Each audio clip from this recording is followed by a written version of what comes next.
तो चले question number 2 को सॉल्व करें। क्वेश्चन हमारा है इन फिगर 6.14, ये फिगर 6.14 है। Line X Y and M N intersect at O. ये जो एक्स वाई और ये जो एम एन एक दूसरे को कहाँ पे इंटरसेक्ट कर रहा है? ओ पे। If angle P O Y is equal to 90 degree, P O Y कितना दे दिया है? 90 degree. And A is to B is equal to 2:3। A और बी का जो रेशियो है वो क्या दे दिया? 2:3। आपसे पूछ रहा है सी क्या होगा, है ना? तो क्या क्या दिया हुआ है? Given X Y, okay, and M N क्या है? एक लाइन है ना जो एक दूसरे को इंटरसेक्ट कर रहा है ओ पे। And angle P O Y is equal to क्या दे दिया है? 90 डिग्री। पी ओ वाई इसको मैं एंगल 1 से लिख देता हूँ, मतलब एंगल 1 इज इक्वल टू कितना हो गया? ये 90 degree. And A is to B is equal to 2:3, मतलब A is to B is equal to 2:3, मतलब इसका क्या हो गया? A by B is equal to 2/3। इससे हम क्या निकालेंगे? A is equal to 2/3, B चला जाएगा इधर, क्या हो गया? है ना? तो ए और बी में एक रिलेशन आ गया, है ना? एम क्या है हमारा? लक्ष्य क्या है? सी क्या होगा, है ना? ये सी क्या होगा, है ना? आप क्या जान रहे हो कि एक्स वाई सिंस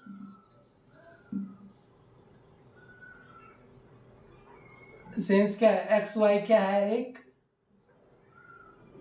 लाइन है और ओपी क्या है? एक रेज है, मतलब एक्स वाई और ये ओ पी एक रेज है और ये एंगल कितना दिया हुआ है? A1। तो पी ओ एक्स, ये एंगल जो होगा पी ओ एक्स, ये ए है और ये बी है, तो दोनों का सम क्या हो जाएगा? ए प्लस बी। क्लियर? तो अगर एक लाइन पे अगर कोई रे स्टैंड करे तो क्या होगा? दोनों का जो एंगल बनेगा, लीनियर पेयर बनेगा, उसका सम कितना होगा? 180 डिग्री, है ना? तो क्या होगा? Angle 1 plus A plus B is equal to 180 degree. किसका यूज करके? एक्सियम 6.1 से। क्लियर? अब एंगल 1 कितना दे दिया है? 90 degree, plus A plus B का वैल्यू कितना है? 2/3b is equal to 180 degree. ओहो, 2/3b प्लस बी, है ना? ए का वैल्यू कितना था? 2/3b, तो मैंने यहाँ पे 2/3b लिख दिया।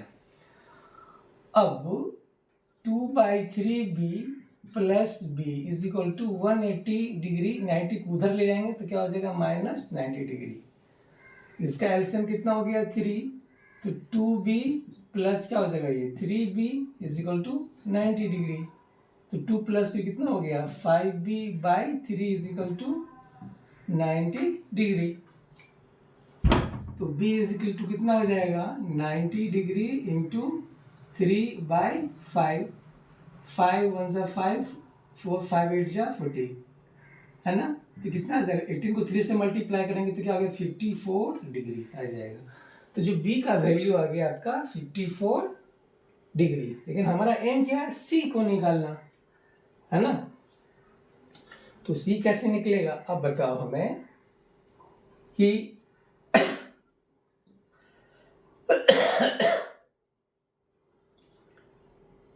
हाँ, क्या करेंगे हम? जैसे ये आपका एक्स वाई और ये एक दूसरे को क्या इंटरसेक्ट कर रहा है ना, ठीक है? तो ये जो एंगल हो जाएगा, बी निकल गया ना ये, तो ए का वैल्यू कितना हो जाएगा? ए का value A is equal to कितना आ जाएगा?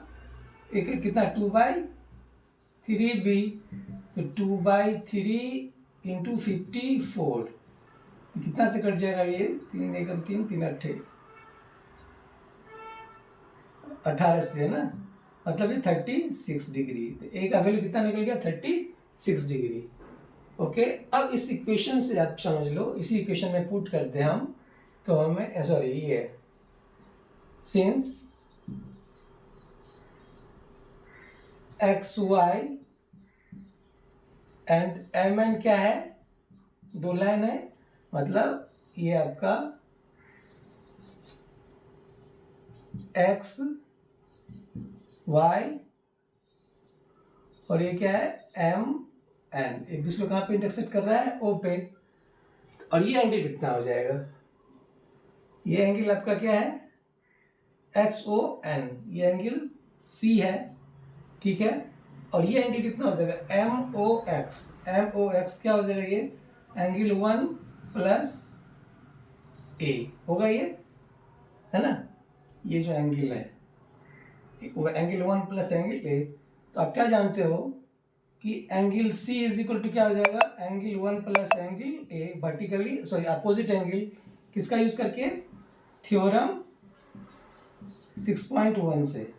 तो angle C is equal to क्या हो जाएगा angle, sorry C is equal to angle 1 कितना है 90 डिग्री, ए कितना निकला है 36 डिग्री, मतलब कितना हो जाएगा 6 9 3 12 126 डिग्री। तो जो सी का जो वैल्यू आएगा कितना आ जाएगा 126 डिग्री। और भी मेथड से आप बना सकते हो, है ना। Thank you.